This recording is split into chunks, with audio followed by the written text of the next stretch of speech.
Hey, it's Casey. I know you haven't seen a video from me in a long time, but I really wanted to share with you this homework assignment that I have.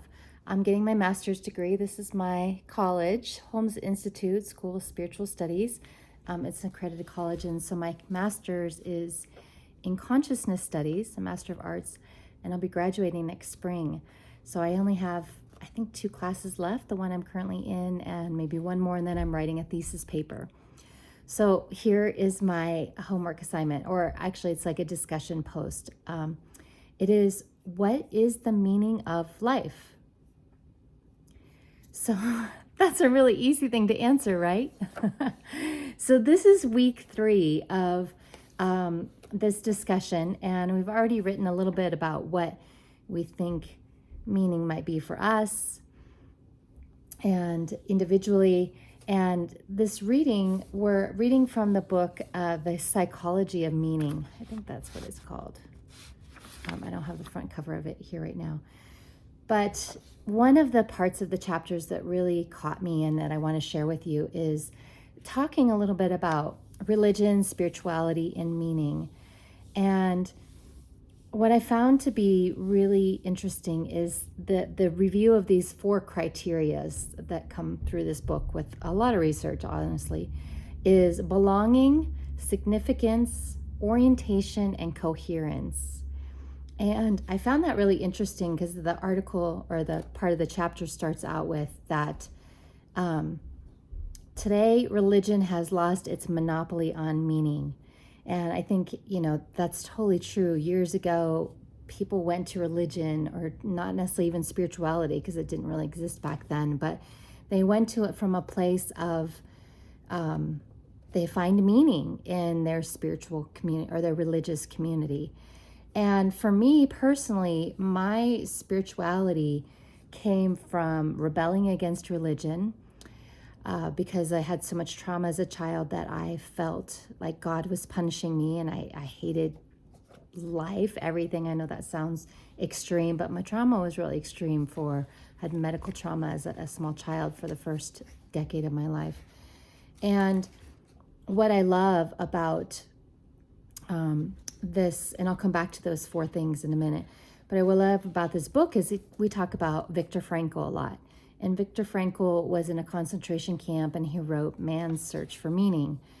And so he says, according to him, to be fully human, you become fully human only once we overlook and forget ourselves. And so really it's about being of service. He says that human beings always point and is directed to something or someone other than oneself, be it to a meaning to fulfill or another human being to encounter.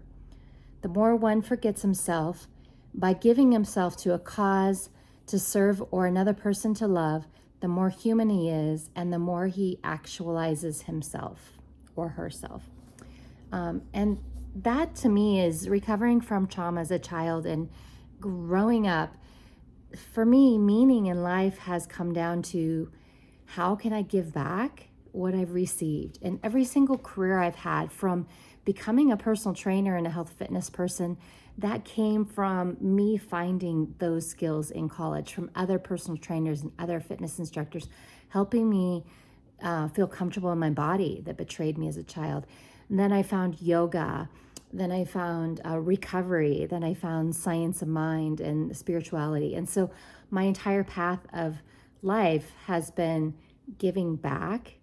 And I know that I'm happiest and I feel most fulfilled and meaningful when I'm giving to others. When I'm just looking out for myself, or kind of in my own selfish needs, that's when I feel the least fulfilled.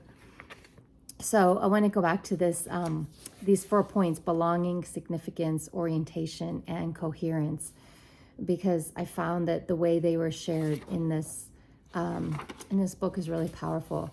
So starting off with belonging, even at a cosmic scale, which is what I feel like I belong to my spiritual friends, but I feel like I belong to a larger essence of life, which is for the most part undescribable to me. It's a very different type of, it's my own personal spirituality, and I feel like I belong at a cosmic scale. some kind of higher power that serves as a relief.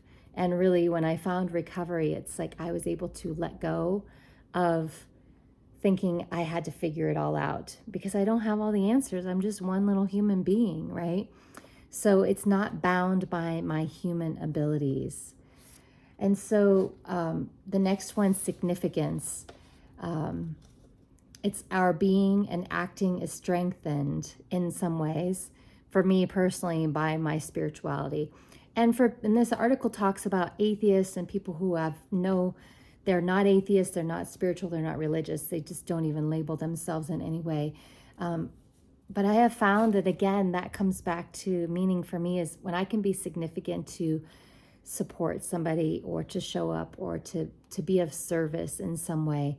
That's how significance shows up for me. The next one is orientation. And at first I thought this was a little bit confusing, but it's about how, like, how we show up with our values. Like, what are our norms? Like, what's our outlook of the world? And our environment is a huge part of that. If I was born in Asia, I would be a completely different person with different values. So my environment, my experiences where I live, my internal conditioning and upbringing is all reflective on how I interpret meaning in my life. And then we have coherence. Let's see, coherence. Creating coherence. So the underlying philosophy of life, where we'll be able to integrate meaning even during painful experiences. And this chapter, and I'm going to wrap up this video because it's getting long, but this chapter also talks about, that existential crisis of meaning often leads us to finding meaning. And again, that's exactly what happened to me. For the longest time, when I had not healed my childhood trauma and I was in active addiction before I found recovery, I felt like life was meaningless. I experienced so much pain that I was like, what is the point? There was no meaning to life. But being able to find recovery, find my own sense of connection with my higher power and control over my mental health allowed me to have meaning and to be able to want to give back and serve, because life's not easy. Even if you are privileged and have everything, it's not easy. And if you've been through a lot of crisis, it's challenging. And so being able to find meaning in those challenges. And the last thing I'll say here is I found that my greatest pain brought me my greatest peace, because I was able to overcome that and take my belief in meaning to a higher level. So my intention is to start connecting more often via these videos. We'll see how it goes. I'm great at setting goals, and I'm working on following through with them. So I hope that you enjoyed this, and I would love to hear in the comments. Please leave what do you think is the meaning of life? Tell me what your interpretation that is, and anything you have to share or comment on what I shared. So hope you have a wonderful day. Namaste.